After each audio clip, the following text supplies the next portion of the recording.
Hello, everyone. Welcome back to the show. We are going to talk to someone other than just each other this time. You're welcome. You're welcome. It's going to be Casey and Natalie Parlett. They have an awesome story. Natalie specifically got pregnant with twins when she was 15, chose to keep the babies, and had 2 more kids as well. She's got a great story and just cool perspective on things. Casey recently married her in the last year or so. And is coming into this family with 2 18-year-old kids and has an awesome perspective on things as well. Was a professional fighter, big-time CrossFit guy, just a fun guy to talk to, fun couple to talk to. I don't want to waste too much of your time. We'll let you guys jump right into the show. That being said, last week I asked if you guys could let us know some people that you think would be good to have on the show. I didn't really leave a place for you guys to do that, so what I'm going to say is that if you go to the Instagram account, that's The Tribe Life on Instagram, and just when we post some clips from the show, suggest people that you think we might be good to have on the show. We're going to try to make some more of these episodes happen, and we just need to make sure we can get to the people and get stuff recorded. Alrighty, enjoy, and let us know how you like it.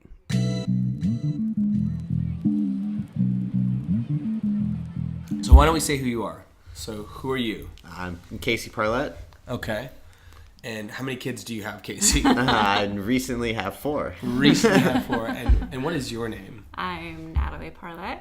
Mm-hmm. And I've always had 4. Always had 4, except for when you had 1. I had 2 at a time. So I've never. Oh, you had started 1. with 2. Mm-hmm.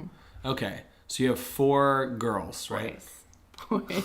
Wait, you had 2 sets of twins? No. Wait, Let's hear the story. Let's hear the story. Okay.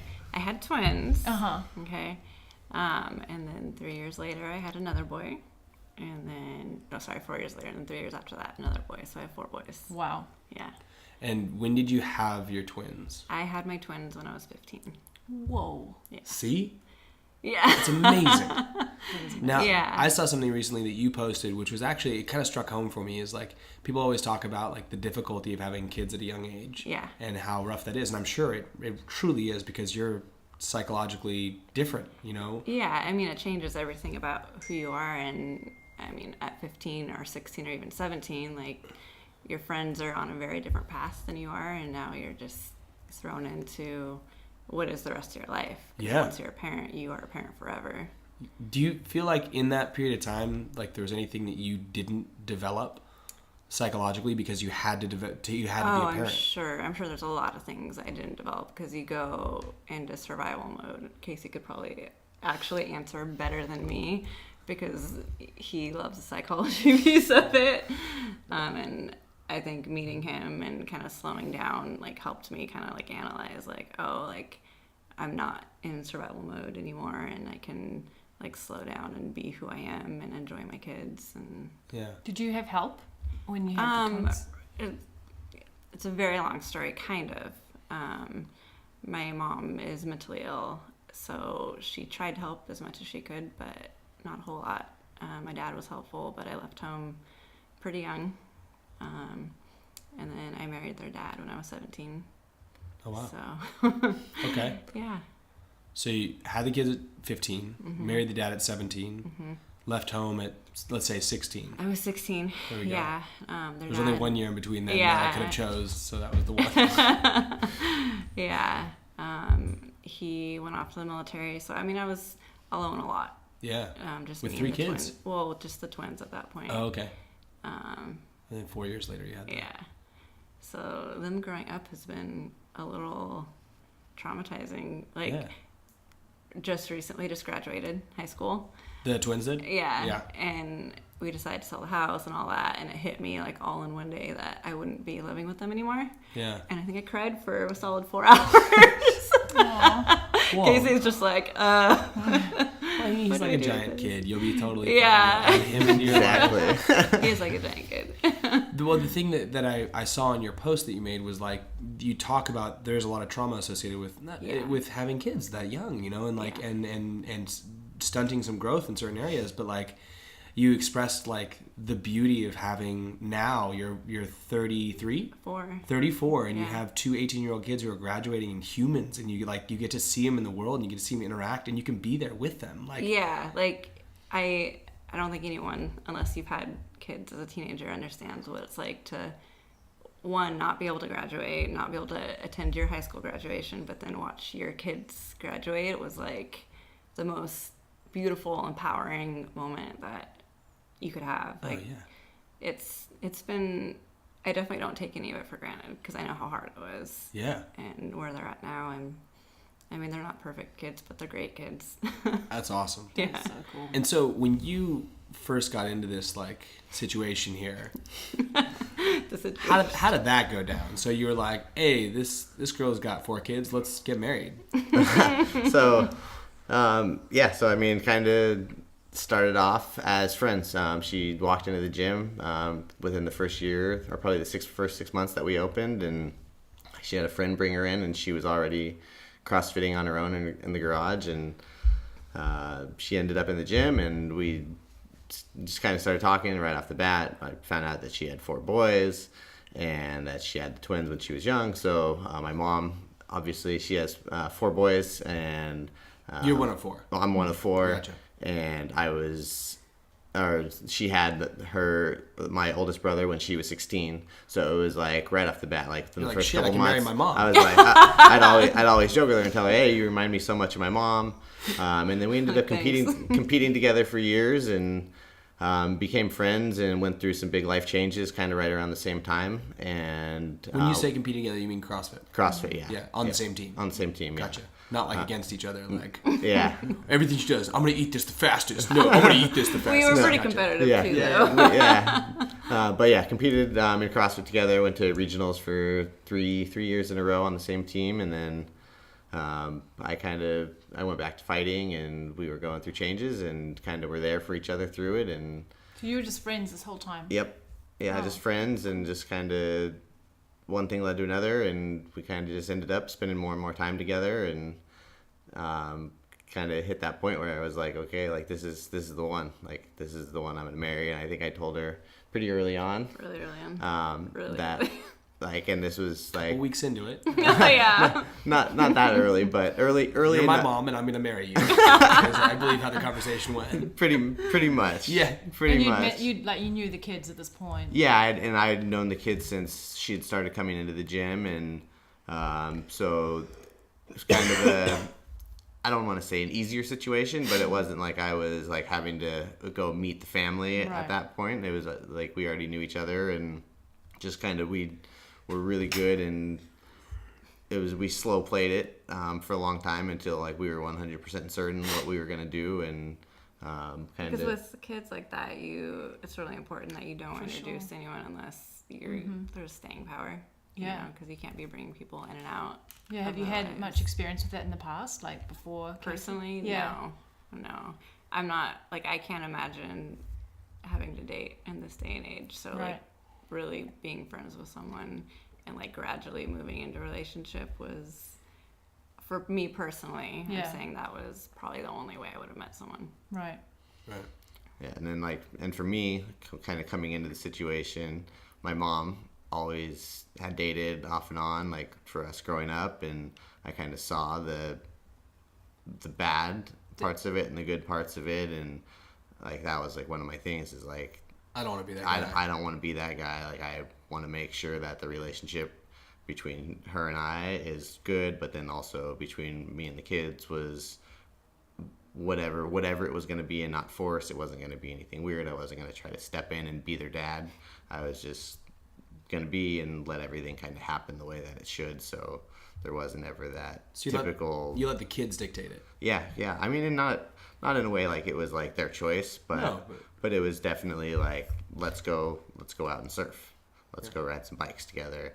And then slowly over time, I think I'm a little bit closer with the youngest because I've spent the most amount of time with him, and he's a little bit easier to kind of get to know in a sense at that age. And but it's the oldest, we have a good relationship and spend time, and nothing weird and awkward. Yeah. So how old's the middle and the youngest? So 14 and 11 are Okay. the two young ones that are with us the most now. Cause, Right. And do they still have a relationship with their dad? Yeah, they have a relationship with their dad, and they go back and forth, and except the twins are kind of on their own now, working and living life. And Wow. whatnot. Girlfriends? Girlfriend. he's been my support system this last year. So they've brought like girlfriends home, and Oh, yeah. how is that like? It's really weird. My boys dated a little bit later. Like, they weren't like dating in junior high or anything. I was like, when are they gonna start dating? And then end of junior year to senior year, I was like, okay, now it's starting. And with like, what was the communication with you guys like with that? Like, did they say anything, or it was just like, this is my new girlfriend, or I like this girl? Pretty fortunate. They talked to me about almost everything. Do you think that's fortunate, or do you think you created that? I think I created it. I've talked to them a lot early on, and that was just a product of coming from a family that talked about nothing. Right. I made that decision, like, I'm going to talk about everything. Yeah. When did you Even make if that decision? Like, as a 15-year-old when they were Yeah, born, or I like did. as they got older? When they're born. Yeah. Wow. To be 15 and make that decision, like, I'm going to raise these boys, it wasn't a decision I made lightly. It was like, I'm going to raise them, and I'm going to do everything I can to give them what I didn't have Right. emotionally. Yeah. And, we all screw up. Like, being a parent, I always joke No, that. we're nailing this perfect. So good. I never just yell at my kid horribly and then regret it for like hours. On Yeah, end right. afterwards. It never happens. So part of being a parent is feeling like a failure all the time. But as long as you know that. Cool. I'm glad that. Yeah, it's like, it's- because Did it that's right, right? definitely how we feel Got a lot this. of the time. No, you totally do. And I'm always like, he knows, like, oh my gosh, I'm doing it wrong. But I know without a doubt that I love them more than anything. And every decision I've made has been out of love. And if you can kind of use that as your guide, I'd say you're on the right track. You're still going to screw up. But if you can go back and be like, okay, I did this because I thought I was doing the right thing and I love them so much. So just going back to like the like open conversations with them, did you create like a safe, secure place for them to talk to you? Is that like how you consciously decided to do that, or was it just you just talk to them about everything? Like, Yeah. How did you? I always, I wanted to be really careful not to overreact to things they would tell me. So, as a parent, if your kid comes home, fortunately I haven't dealt with this, but they came home and said, they tried drugs or whatever, like, your reaction is everything. And it's going to dictate whether or not they talk to you. Cool. Drugs. Yeah, right, cool. What kind of drug you try? What kind of drug? I mean, like, just out of curiosity, like. Yeah, that's No, spliffs, you not know? condoning. There's Yeah. a difference. Right. Yeah, I know. But Inside, you're screaming. inside, yeah. And there's a lot of times where inside you're like, I feel like I'm dying right now over this conversation. Right. But yeah, just being open early on and just like being there. And you've always encouraged me to just be there because they will talk to you. Have you wanted kids? Growing up, I had never wanted kids of my own. Why is that? I don't know. It was just like never something that was like in my plan in life.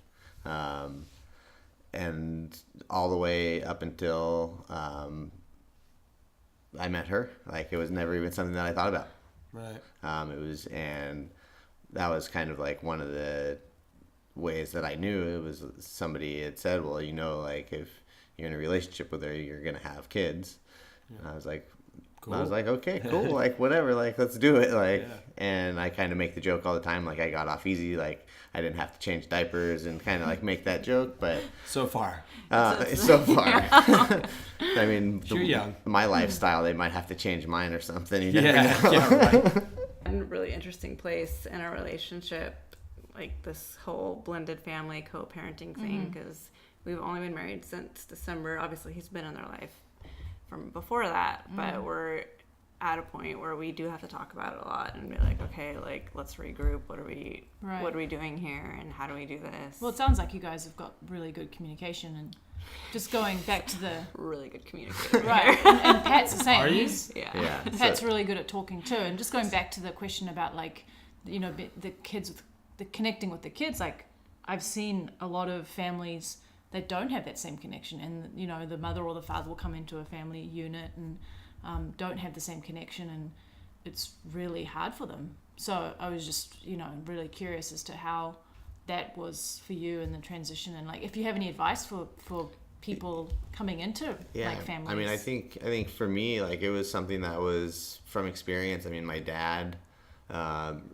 he never remarried, but it was basically his wife for several years that kind of came into our life when I was probably 4 or 5, and she was there, and never remember like enjoying being around her. It was like one of those situations where it was like she's like the stepmom, and like hated her, like felt like she treated us terribly, like my mom never got along with her. So there's always like that kind of weird situation. So for me, it's like just kind of pulling from that experience, like, okay, like, cool, like that's what not to do, so I'm gonna make sure I go the other direction. And I think especially like the times that we live in, like there's so much of it going around, and if you can take a second and like draw from the good and take the bad and learn from that too, and kind of put it together, and at the end of the day, I just, like we said, like, to communicate, right? And that's something that she doesn't always like, but I'll make her talk to me until it's figured out. She'll just go to sleep. And I'm sitting there and I'm just like, I mean, how are we not going to talk about this? Gotta have our sleep. Yeah. So like I'm tired at the end of the day. Oh man, the last thing. I came from a very different upbringing, but I think communication is the key to like any success in anything. Like, and I do too, and I'm really good about it with my kids. And so am I. Yeah. I talk to my kids a lot. Yeah. Oh, yeah. But I think it sounds like we had a similar upbringing. Like, my family didn't talk to me. We didn't talk about anything. So it's so in that sense, I'm kind of in real well with those guys. Oh my god. So I'm quite an introvert when it comes to stuff like that. Yeah. Whereas he's like the opposite. Complete opposite. Yeah, when he tries to talk to my family about stuff, it's it's so great. I love it. Just see the discomfort. Oh my gosh. I love it. Like, I'm not uncomfortable. No, like, you're enjoying it. He can't even sense the discomfort. I can. I can totally sense it. Wait, no. You can sense discomfort. You just don't have any empathy towards it. Right. I don't care. Yeah. Yeah. I could feel it just fine. I'd like to be a fly on the wall for that. But it's never like negative. It's just like, like, you know, like they shut. Yeah, they're great people. They just have a different way of being, and they Taz never even noticed. There's something that I caught in their family, and we'll probably edit this out because I said it before, but like their family dynamic. She's the third. She has 2 older brothers, and the parents are super like loving in the sense that they've always done everything for their kids. Like, showed up to every sporting event, put them in everything, and like every game, every practice. Like, they were really supportive. They, you know, like, and the mom went from having like live-in maids who would do everything for her in South Africa to like raising 3 kids by herself in New Zealand. And so like she's a tremendous woman and built some amazing stuff into it. And the father as well, like just a big, powerful dude who's like worked his life, you know, doing what's it called, civil engineering, you know, and but they do this thing where they'll never directly tell someone that they're awesome. And so, but they'll talk a lot about how awesome they are if they're not in the room. Yeah. And with the siblings, it was hilarious to me because like we'd have her and her brother there, and the parents would be talking about how amazing their other brother is, and I'd be sitting there listening to it, and then one of them would leave the room, and like one of these guys would leave the room, and then they'd talk all about how amazing the person who's not out of the room is, and I'm like, oh, you just don't tell it to their face. Like, they were clearly loved, but they just could never like. So it's created this like really hard work ethic in most of us. Yeah. To try and like be, you know, like impress our parents. Yeah. Because they would never be like, good job. You know, like, it was always kind of like the mentality that you've kind of got, that like you can always be better. It was kind of like, I think there'd be a good job in there, but when as a parent, when you say good job and then you follow up but you can do it better. Right. You as a kid, you only hear what you can do better. Yeah, my family doesn't give compliments or say good job, but I have heard like about other members, and then I'll meet people and be like, oh my gosh, like your brother speaks so highly of you. I'm like, oh. Right, that's weird because he's never told me anything. Yeah. He's picked up on that a bit. Yeah, definitely a different upbringing than me for sure. And I think we were on our own a lot too. Yeah, though. and I think for you, like the big part, it was like having the kids at 15 and like something that you don't really talk about a lot, but I have seen it and it still kind of comes into play is that like when you had them at 15, like you were essentially like, okay, it's like me against the whole world and everybody's out to get me and I'm going to raise these kids and I don't care what anybody thinks about me and you guys all think that I can't do it, so I'm going to show you. And I'm going to do it and I'm going to do it by myself. Right. And I think there's amazing qualities that have come from that. Yeah. There's negative and positive that could come from that. Yeah. I think that versus the fuck it, my life's over is such a better direction to take. I mean, for sure. When you look at the outcome, you know, you're 33 and you've got 2 18-year-old awesome kids. It's like, I mean, I'm sure there's shit you had to work through, but like... Yeah, that's super impressive. Yeah, so I don't know what happened between those 18 years, but like just the fact that they're amazing kids and they graduate from high school and they're, you know... Yeah, and alive. And I mean, in the middle of all that, I mean, you competed at regionals 4 times. Yeah. Right? And like, I mean, most 21-year-olds would kill to look like she does, right? And that's totally. I mean, that says a lot. Like everybody else, I have kids, it's too hard. I have this, it's too hard. And she's up at 6 a.m. working out. I gotta go do this. I gotta go work out. I gotta do this. And it's just been there. Like, I'm going to show you guys, like, that I can do it no matter what anybody else says. So at what point did the, like, or maybe it hasn't changed, like, did the I'm going to show you guys turn into, like, I'm just doing this for myself and my family? That changed 2 weeks ago. No, I actually remember there was a point in time where I was like, okay, I'm going to train for this next season coming up. And you were like, nope, you're going to figure shit out. Oh. And, like, I kind of realized, I'm like, I've been training so hard to kind of escape things and not face things, which it's not always a bad thing. Like, it's a much healthier option than, say, drinking or doing drugs. But at a certain point in time, you do need to face your shit. I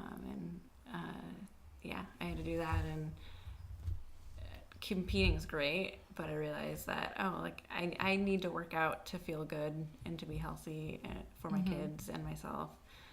So that kind of shifted, I don't know, like 4 or 5 years ago. That's cool. Yeah. That's cool. Yeah. Kind of coinciding with Dingus here. How long have you two been together? It was close to there. It was, I think, 4 years ago that I was like, okay, made that shift. And you told me no more competing until I figured my shit out. Yeah, that was like right at the beginning of it. Yeah. Cool. So, I mean, we usually ask this at the end, but I kind of want to know now, like, if you could go back to your 15-year-old self and right before you had kids, you're about to give birth. When you're pregnant. When I was pregnant. You're with these 2 twins, and you're like, you could tell yourself one thing. Like, what would you say? What would you go back and tell yourself? Can you even remember? You already know what I was going to say because I've said it to you before.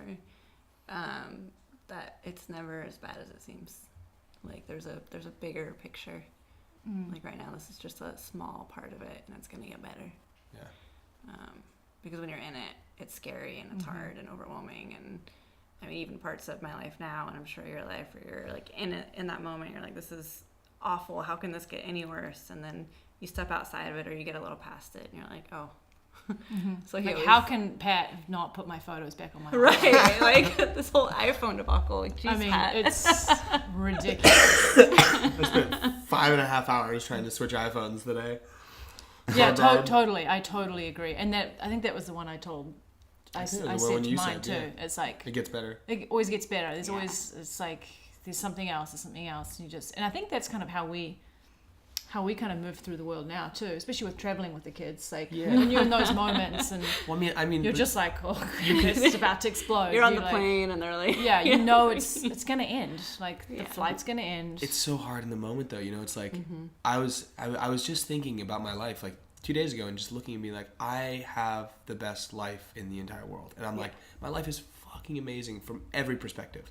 Amazing kids, amazing wife, amazing job, amazing like physicality and surfing and dogs, and like there's nothing you look at my life where you're like, that sucks. And And knowing that, and like, I'm like, okay, I got to move through the world with that continued mentality. Yeah. And then I let some dumb little thing, like a phone not being uploaded, like get under my skin. My car, like breaking down. Today, so today what happened, we bought a brand new Atlas. It's a VW Atlas 7-seater for the third kid we're having. And it's not for him, but it's like he's He'll look good driving. Yeah, he'll look great driving it in 20 years or whatever it is. But because we'll still have it in 20 years. It's brand new, like 2018, just off the lot. And I go to start it up on Father's Day morning, and the thing just turns over and just doesn't turn on. And I'm like, Happy Father's Day. you've got to be kidding me right now, you know? And so I called the dealership, and they're like, yeah, you can pay to have it towed here. And I was like, whoa. No dice, senor, you know, like, and so I start to get a little irritated, and it's just been this kind of like back and forth long process. We go in, we get a truck, or so we go in, and I go pick up, they give me a rental, and I got this like Dodge Ram, and it was an obscene car. Like, I don't drive obscene cars. It was massive, and I thought we were going to have it for like a day. It was going to be like some battery they had to switch out. It was just such a bro chode car. Like you get it, like you can barely get in the car. It's so high. I can barely get into Like it. I love trucks, don't get me wrong, but this is just not. Anyway, if you have a Dodge Ram out there, I'm not hating on you. It's just not my jam. It's like the VW Atlas versus this Dodge The Dodge Ram. Ram. So we end up finally getting it over there, and they're like, hey, we're gonna need to have it for a few days. It's a part that's back ordered, and it's a valve in the engine that's not letting gas in. I'm like, okay, whatever. That sucks, but can we switch out this truck with another car, because Taz is not going to drive the truck. And they're like, sure, we'll save a VW here, a little Jetta. And I was like, cool. So I drive to the dealership this morning with the kids. And I'm like, I've got this hour-long section where I had to get there and back. And I rock in, and they're like, Jetta, okay, Barbara, I talked to you last night. Cool. We gave your Jetta away. Oh, my God. And I was like, okay, what do I do now?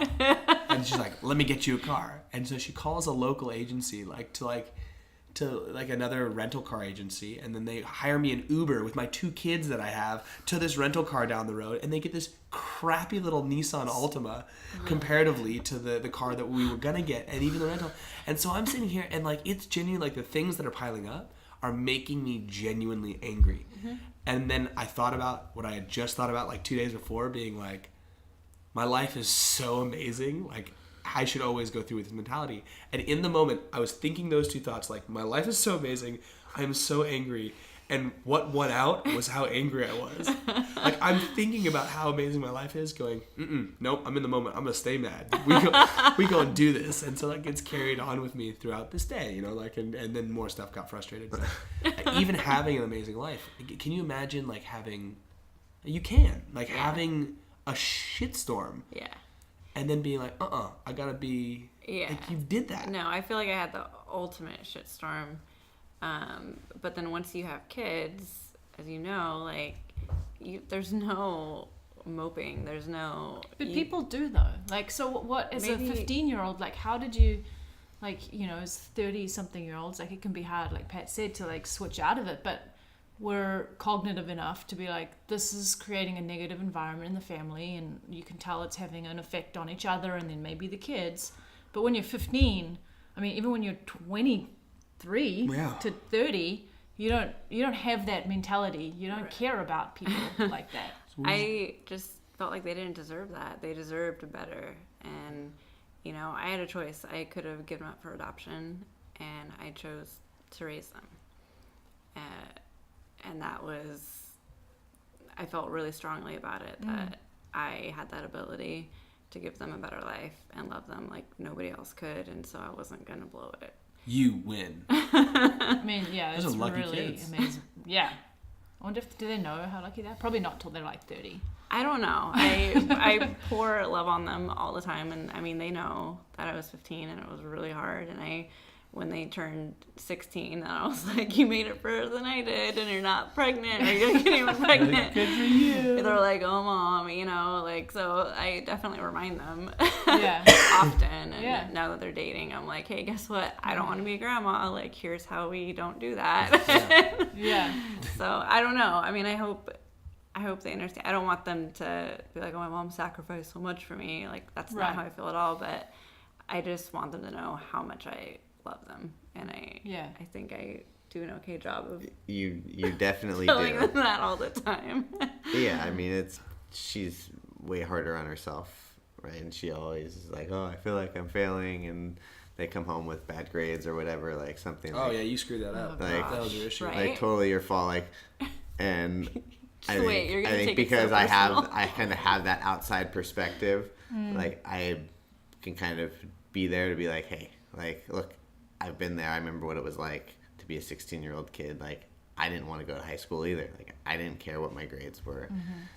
So, and it's like has nothing to do with what she's doing. It's like kids are gonna do what the kids are gonna do, and it's okay. And we actually were just talking about this earlier today, like to let them make mistakes and let them mess up as long as it's not the big life-changing Monumental. ones, like going to prison, Yeah. getting somebody pregnant, Yeah. and getting a DUI. Like, avoid those three things, and Right. like you're doing okay. You're solid. And let them mess up. Like, let them get their heart broken by a girl. Like, Oh, yeah. let them get in a fender bender in their car. Like, but avoid the big ones. And now they've learned some lessons, and they become better people for it. I think that's what you do the most for me, especially this past year, is you help me kind of step outside of the situation while I'm just like, oh my gosh, like freaking out about whatever it is. Yeah. And just kind of be like, hey, it's okay. Like, this is normal. Right. You know, they're Yeah, that's cool. kids. Yeah, it's really, you have to have that, I think, in a partner, because being a mom is emotionally really I mean, I sometimes get that now. Our kids are 5 and 2, and I'm like, oh, this happened. He's gonna be a total like dick for the rest of his life. yeah. You know, like you just Sure. compartmentalize things so much because you're in the moment of their little like life right now. And like they're your whole world, so you're like anything that they do that seems like off, you're like, oh my gosh, what did I do to cause that? But really it's Right. just them being kids and feeling like a failure. I Part was of being a mom. I have it in my head that like you can kind of like as long as they're I think I've come to the conclusion for me that as long as you're showing them tons of love and they know that they're loved no matter what at home, like they can make as many mistakes as they want. If they know they have love there, it seems to be like the common thread amongst people who are like generally successful or not generally successful, but generally like just happy people who can go out and like not fall into like the bad three, you know, like the go to prison repeatedly, sell drugs, do drugs all the time. Like they're not constantly looking for that void, you know, like. And if you constantly are telling them you love them, I think like that's the job that we can have. Well, I think also like we were talking about this the other day, like tell them like that you love them regardless. And I think because we're quite hard on ourselves and we're quite hard on each other, and they got to a point where we were being like pretty hard on the 5-year-old too, whereas he would do something wrong and his automatic reaction is not to like help his brother if that's what he's done wrong, is to kind of look to us because he's like terrified at how we're going to respond. Right. And I think it's that like, you know, how I grew up was kind of like always making sure everything was okay and not getting in trouble and just like being better. And I had this conversation with Oaks like a few months ago just telling him that we loved him no matter what. And I think it might have even been the first time that we'd said it in those words.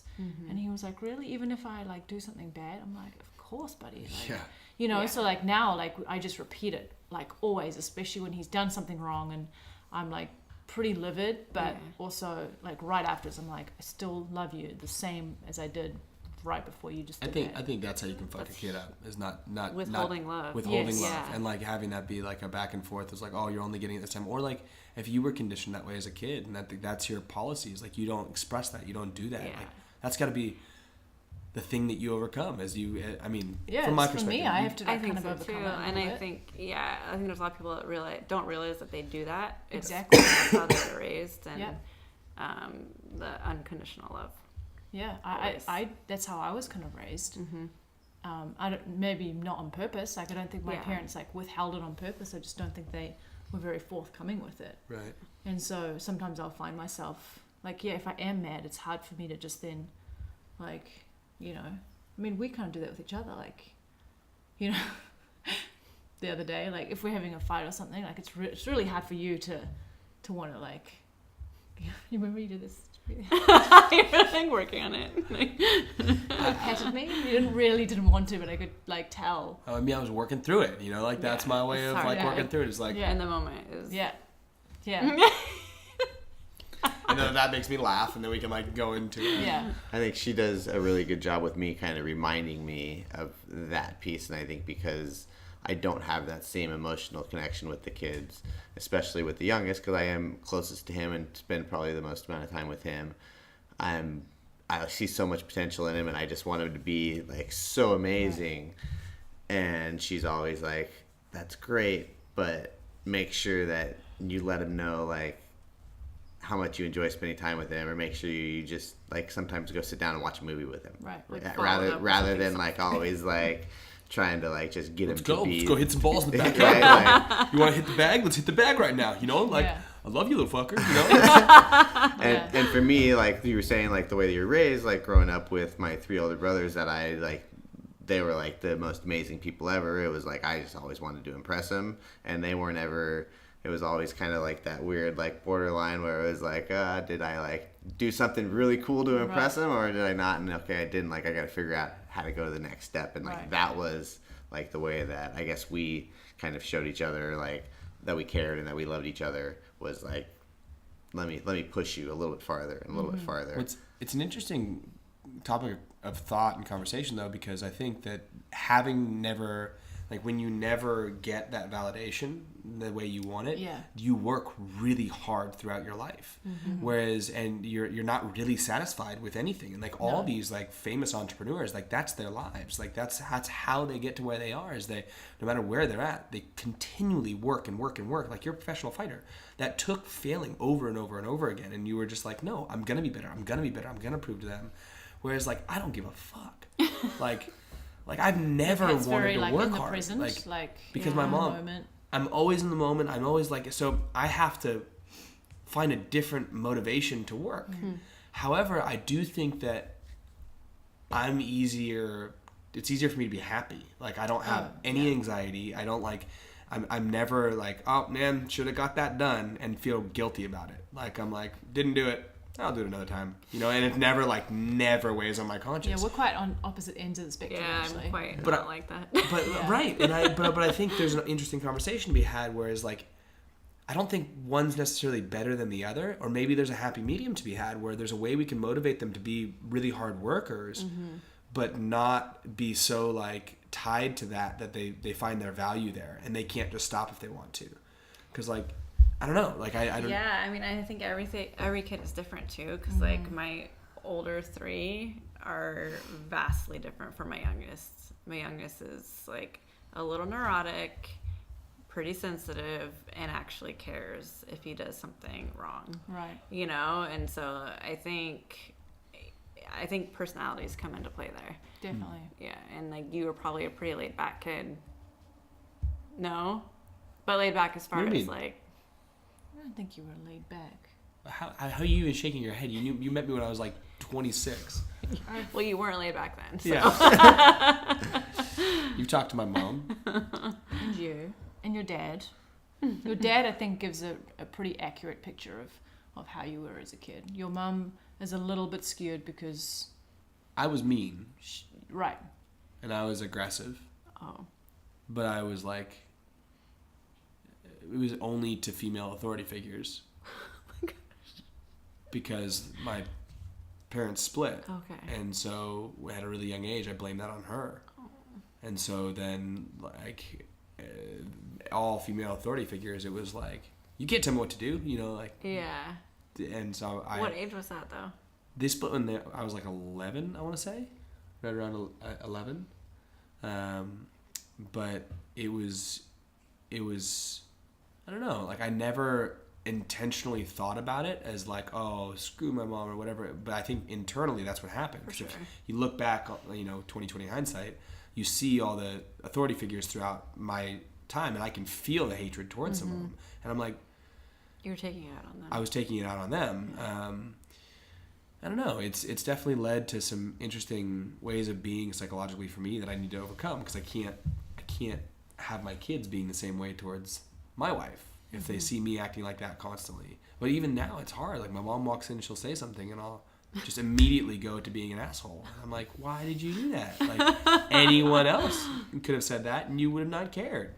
You know, and it's a weird place to be. Like, to be so aware of it. Yeah, well, I think being aware of it is probably the first step to dealing with it.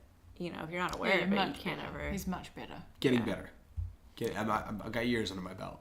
Yeah, I mean, and I think everybody has those different pieces, like in different areas. Like for me, like we were talking before about, like me not ever drinking or doing drugs growing up, and Taz was asking like why did you have alcoholism in the family, and I don't remember like ever like this point in my life where like I was like I don't want to be an alcoholic, so I'm not going to drink, but I definitely like had those like examples in my life where it was like, okay, like that's not the direction I'm going to go, so I'm going to go as far on the other end as possible. And then I think like for you do it a lot with like stuff that your dad like has done, and like I'll say something that like kind of is similar to something that her dad had done that she didn't like growing up, and like she'll like flip, and I'll be like, and I'll see it and go, what just happened?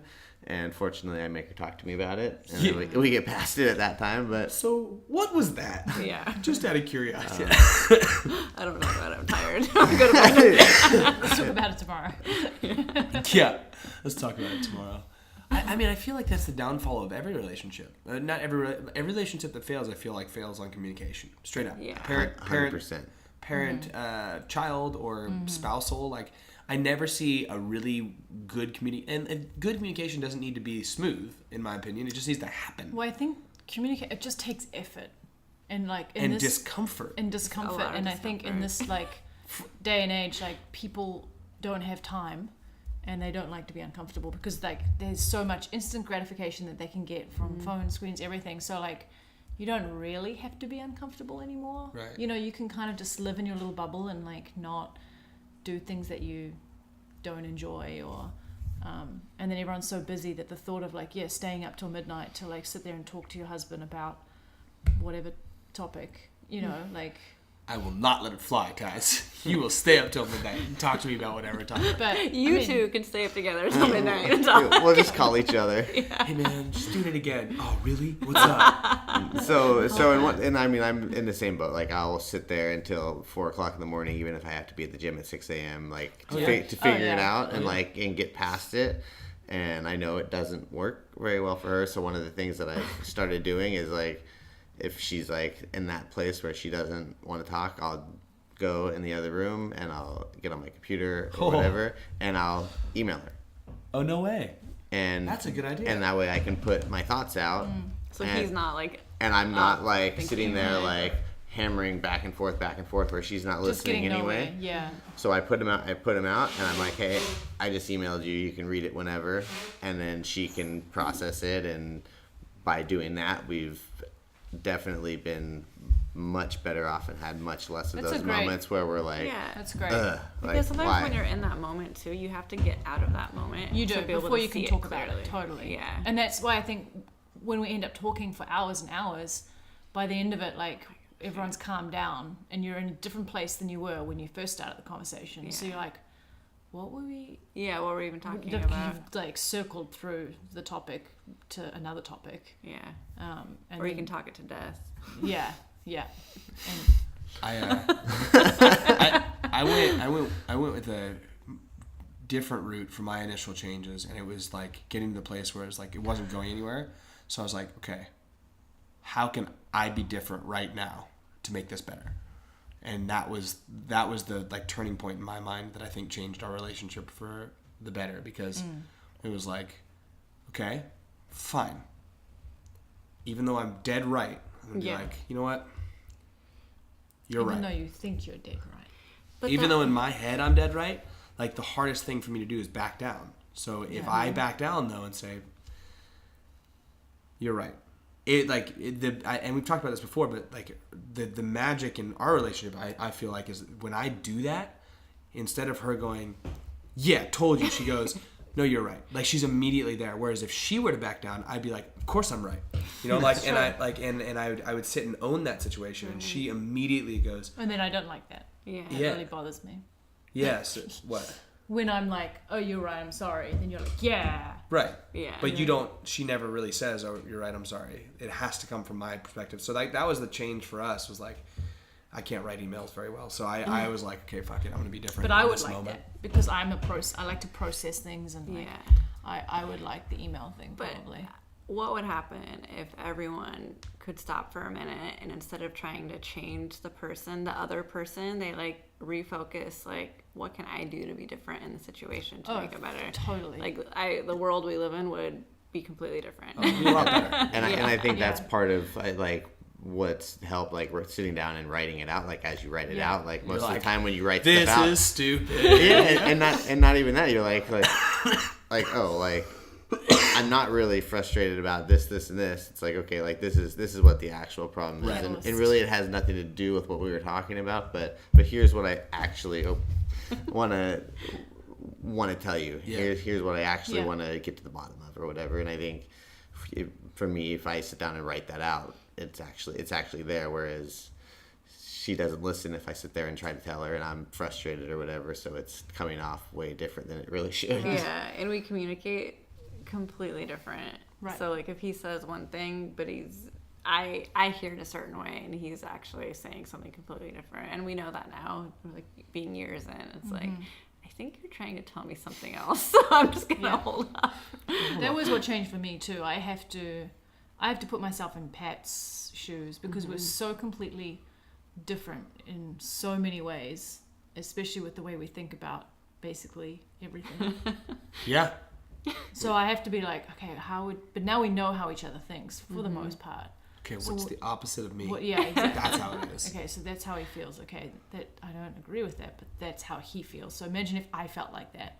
Okay, that wouldn't feel very good, or like. So for me, that putting myself in his shoes definitely helps. Trying like communicate better. Yeah. Or telling him, or I think it's just like just communicating, but just saying, hey, I think this is what you're trying to say, like you said. But this is what I'm hearing. Yeah. It's basically like how you talk to kids. Yeah, exactly. Hey. We both do it. I know. As long as you're not condescending Because nobody likes to be spoken to like that. No. Which I think was also a shift for us, like trying to talk to our kids kind of how we talk to each other, because like we don't like to be spoken like that. So why would a child want to be spoken to in a way that's really condescending and disrespectful? And like they're an idiot. Yeah.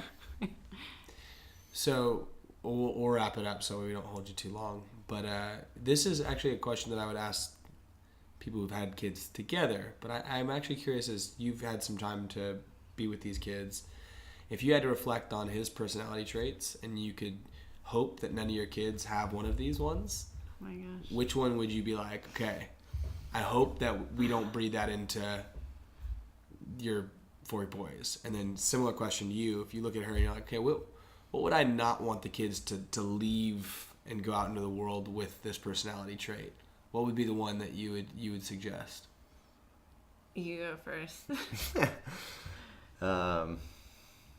I can think of a few, but for myself. For yourself? Yeah. Oh, I was like, damn. No. Man. I think the self-doubt, like that constant, like, why am I failing? Is it good enough? I'm never good enough. Like that, like kind of point where, like, we've been talking about a lot of this was like, oh, I feel like I'm failing all the time. Getting the kids to kind of miss that mindset and have that, like, positive, like, kind of that, like, confidence of, like, I know that I've done all the right things and, like, whatever's going to be will be. Yeah. I think that would be something that's super important. I like that. Okay, this is going to sound super lame. No. I don't think there's a quality in him that I would be disappointed with. Like, if one of it, like, I know that's so, like, he's, like, What about his lack of self-care with regards to his injuries? No, I mean, he's just driven. He's Okay. a really crazy combination of being like one of the calmest people I know, no temper. I have the temper in the relationship. He's driven. He's happy like 90% of the time. Okay. Like he has a lot of really, really good qualities, and it's kind of annoying actually. Okay. Let me think if I can see one about Casey here. Yeah, I mean, pick 'em I apart. can say one. You probably Yeah. My lack of balance in life. Yeah, I guess, but I mean, it's not that terrible of a thing. No, but I mean, it's It can definitely take people really far. it's you know? it's like I said, like I wouldn't change a thing about who I am, No. but I know that If I could take a next generation. like I don't know if I would want people to feel the way that I felt. Like we talked about, like if like when I had a fight coming up, like that was the only thing that mattered. Like I used to talk to my brother about it, like if my dad died today and I have a fight, like I'm going to the fight, Right. and like I think It's intense. yeah, right. Then like that's something that like I don't know if, especially her boys, like I don't know if they need to have that. Like I don't, Right. I wouldn't want them to have that. But on the flip side, okay, this is me being kind of selfish and spoiled. Like, you've taken that same mindset and mentality with how you love me. And it's like, I wouldn't want it any other way. Like, you're, Boom. yeah, like if Bombs you were. dropped. So That's good. I'm pretty spoiled in that regard. I'm happy for you guys' relationship. I mean, like, it seems like you guys found each other later in life, in all honesty, in, like, very different places. Very different. And, like, Yeah. and seem to have, like, a really good connection. Like, I've met you a few times now and together, and, like, I had no idea who you were. We sat by each other in a coffee shop, and you're like... I think I know you. And I was like, I think you don't. And Well, then, he had just said, he's like, hey, I want to see if I can meet up with Pat. And I'm like, and I heard like the name Pat, and I'm like, being in the CrossFit world, I'm like, I think I know. she's who like, there's you no are." way this dork is this guy I you're know, trying to right? meet up It's with. the same guy. So, like, I mean, it's just, it's cool to see. It's cool to see, like, a relationship like that doing as well as it is, and just, like, hear how you guys talk about each other. So, congrats on that. Thank you. How old were you guys when you got together? I was a bag of shit. I was 26, 27. I was 28. No, She was- no, you were 23, 24, and I was 28. You had to raise him. So Yeah. and I think that's Yeah. that's something that is super important. There's a ton of studies out that your brain doesn't fully mature and develop until 20, 25. 27, something 30. like that. 30 at least. And, but 29, by the way. So, like, there's no. but you look at Natalie's prior relationship at 15 years old, Yeah. and the guy she was with was 17, 18, whatever. You knew And what life was about. like You really At- think you do. Oh, I know. I was like, there. at that age, like you have everything in common and everything makes sense, and then all of a sudden, like you're 24, 25, 26, and one of you's like gone one way and like actually like became the person you're gonna be, and the other Right. person's kind of on the far other end, and you kind of look at each other and go like, what did we do?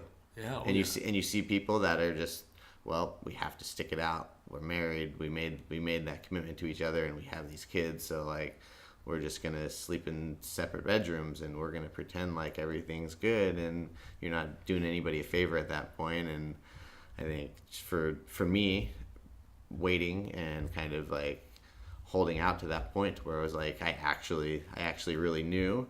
I was 29, I think. And it wasn't a question. Like we were who we were, and we were gonna be, and we haven't really veered off of that path yet. Yeah. So Tony Budding actually, to my high school class, he said he was my English teacher in high school, and he's like, and one of his statements to the class was, our senior year, he's like, you guys can go off and do whatever you want in life, but none of you are allowed to get married until you're 25. You can be with whoever you want, you can do whatever you want, you can be with the person for that period of time, but you can't get married until you're 25. And if you do get married before you're 25, I'm going to find you, I'm going to shoot you. He's like, I'm not going to kill you, I'm going to shoot you in the leg or the arm or something like that, but I'm going to shoot you. And it's going to really hurt and probably incapacitate you for a long time. So don't get married before you're 25. And I was like, Yeah. Hear you, Tony? Yeah. And that I makes talk so to my much kids sense. about it a lot. Like the whole brain not maturing thing. I'm like, it's huge, especially for women. I feel like we change so much between 25 and 30 that it's like just slowly roll. Like, Yeah. settle into who you're gonna be, and don't really. Yeah. Before that, it's dangerous. Oh, yeah. That's it? Do you want to do the question? Or? Nah, we don't need a quick question. That was good enough. Thank you guys for listening to the show. And if you wouldn't mind heading on over to iTunes, giving us a rating, and also writing maybe a little review, telling people about the show, as well as checking out our sponsors, Perkia Rings, as well as Cat and Cloud Coffee. That's Perkia, Pyrkia. Use the code TRIBELIFE for a little discount. And if you want to go to Cat and Cloud Coffee, that's CATANDCLOUD, so Cat and Cloud Coffee, and put that in the old Google machine, pull it up, and choose anything in their store. Use code BARBERSHOP, and you can get 10% off anything in the store. All right, thank you guys. Have a wonderful day. Or night, wherever you're at right now. Or morning, whatever it may be.